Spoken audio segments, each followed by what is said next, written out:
트럼프가 돌로 독트린을 선언했습니다. 멀로 독트린의 트럼프의 도널드를 합성한 명칭이죠. 트럼프가 행패를 부리고 있는 겁니다. 유럽은 유럽에만 신경 써라. 아메리카 대륙은 우리가 알아서 하겠다는 것이 멀로 독트린이었고, 이는 아메리카 대륙에 더 이상 식민지를 만드는 것과 이미 독립한 나라들에 간섭하는 것을 용납하지 않겠다는 것이었죠. 또한 미국은 유럽에 간섭하지 않겠다는 것이었는데, 이 선언이 나오게 된 것은 당시 라틴 아메리카들은 막 스페인과 포르투갈에서 독립한 상황이었지만 유럽에서는 계속 식민지로 유지하고 싶어하는 상황이었기 때문에 간섭하지 말라는 선언을 했었던 것이고, 당시 독립하지 않은 캐나다는 유럽의 식민지로 인정했습니다. 멀로 독트린은 처음에는 이상적인 선언에 가까웠지만 시간이 지나면서 미국이 아메리카 대륙의 보호자를 자처하는 근거가 되었고, 훗날 미국의 제국주의적 개입 중남미 개입을 정당화하는 논리로도 사용되었습니다. 그랬던 과거의 멀로 독트린을 넘어 미국의 경제적 실익을 위해 남미의 자원을 직접 통제하겠다는 선언입니다. 마두로 정권 축출 이후 미국이 베네수엘라 국영, 석유회사 PDVSA의 경영권과 유통망을 사실상 장악한 것은 전 세계 에너지 공급망의 지각 변동을 일으키고 있습니다. 미국은 납포한 원유를 시장가보다 낮은 가격에 대량 방출함으로써 국제 유가를 강제로 하락시키고 있으며, 이는 러시아와 이란 같은 적대국의 자금줄을 쬐는 전략적 무기로 활용되고 있습니다. 이 돌로 독트린을 선언한 것은 원유 수입 의존도가 높은 한국에는 단기적 호재입니다. 유가 하락으로 인한 제조원가 절감과 물가 안정 효과가 기대됩니다.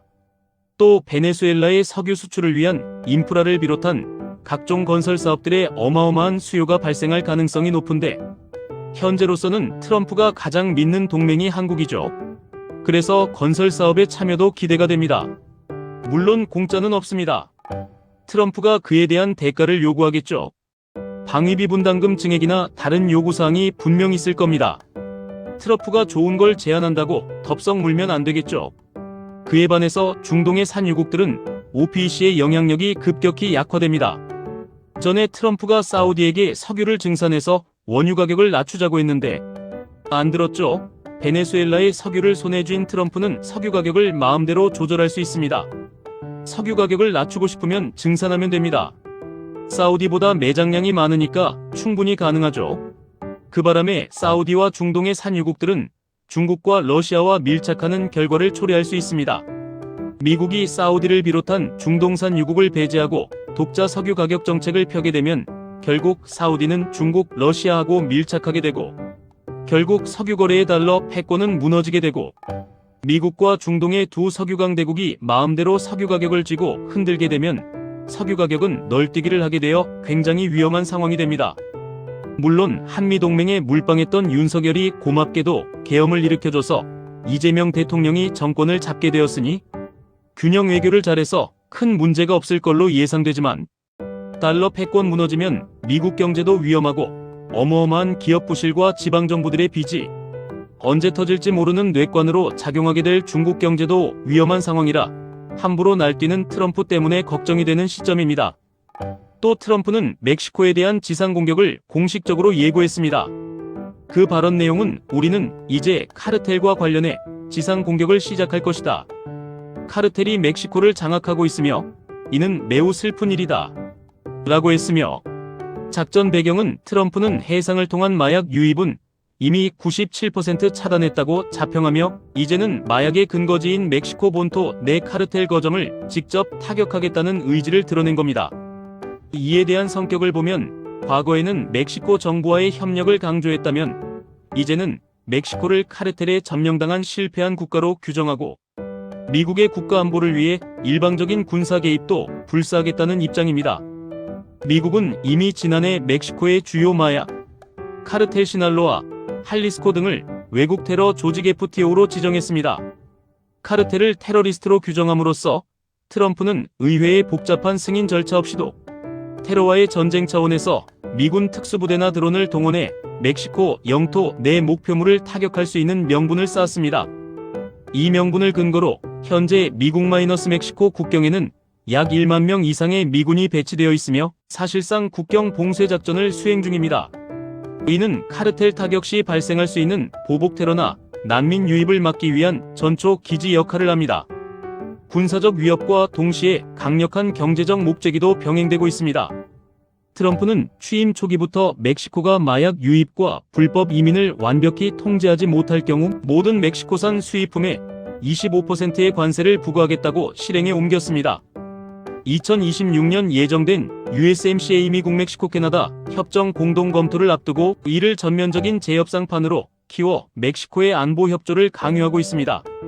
멕시코의 클라우디아 셰인바움 대통령은 주권 침해라며 강력 반발하고 있지만 대미 경제 의존도가 너무 높아 외교적 고립 상태에 빠져 있습니다. 트럼프의 멕시코 공격론은 단순한 마약 퇴치 그 이상입니다.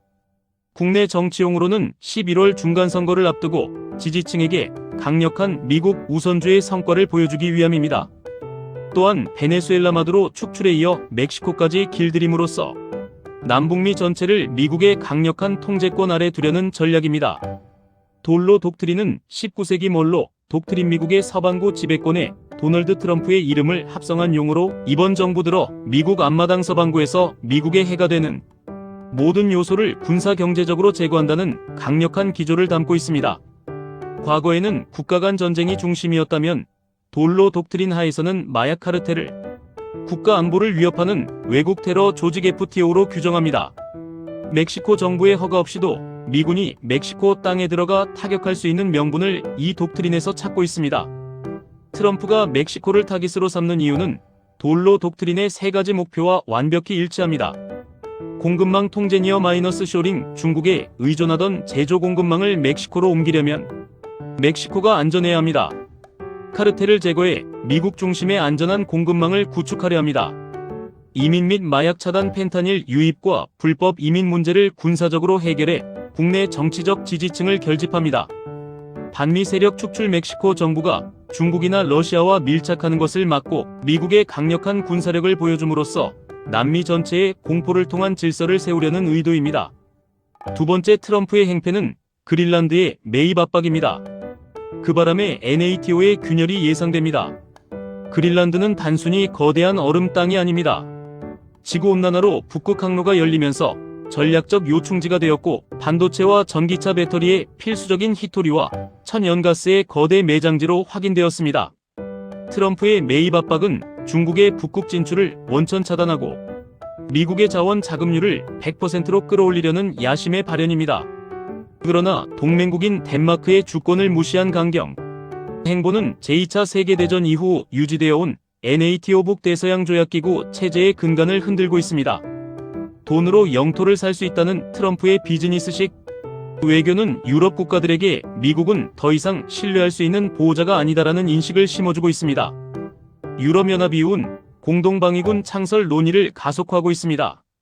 특히 덴마크는 미국의 위협에 맞서 러시아와의 일시적 협력까지 언급할 정도로 외교적 배신감을 느끼고 있습니다. 이는 서방 진영의 결속력을 약화시켜 오히려 러시아의 외교적 공간을 넓혀주는 역설적인 상황을 만듭니다. 또 중국은 미국이 그린란드를 장악할 경우 중국이 추진하던 빙상 실크로드 전략은 폐기 위기에 처합니다. 중국은 이를 국제법 위반으로 규정하고 유엔에서 여론전을 펼치는 동시에 아프리카와 남미에서의 자원 외교를 더욱 공격적으로 전개할 것입니다.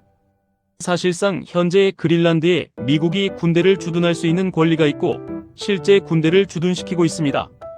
그렇지만 미국은 현재 1951년 방위협정에 따라 그린란드에 주둔하고 있지만 이는 어디까지나 덴마크의 승인이 있어야 유지되는 권리입니다.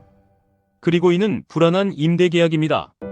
최근 덴마크와 그린란드 자치정부 내에서는 미국의 일방적인 대외 정책에 반감을 가진 정치 세력이 커지고 있습니다. 만약 이들이 미군 기지를 철수하라거나 중국 자본의 광산 개발을 허용하겠다고 결정하면 미국은 법적으로 이를 막을 명분이 약해집니다.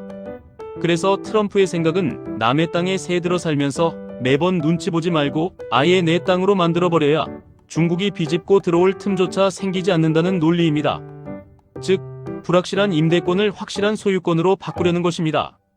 그리고 현재로는 중국이 북극 항로를 통행하려면 북극해의 중앙항로는 얼음이 두꺼워서 지날 수가 없기 때문에 러시아 연안을 지나는 항로로 운행을 할 것이기에 그린란드하고는 별 상관이 없지만 시간이 지남에 따라 북극의 중앙항로에 얼음이 녹으면 굳이 러이아 연안을 통과할 이유가 없습니다.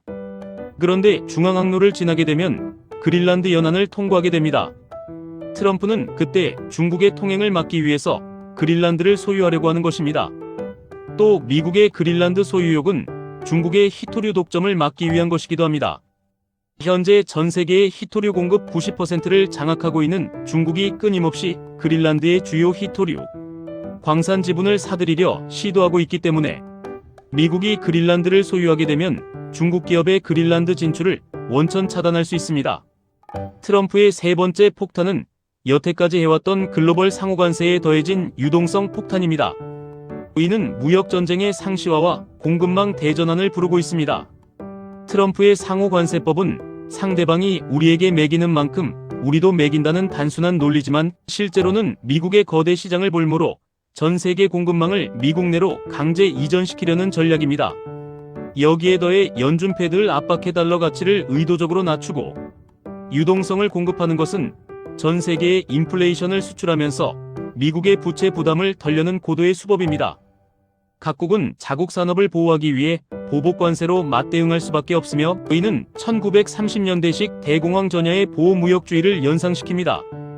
그로 인해 중국은 대미 수출길이 사실상 차단되는 절체절명의 위기입니다.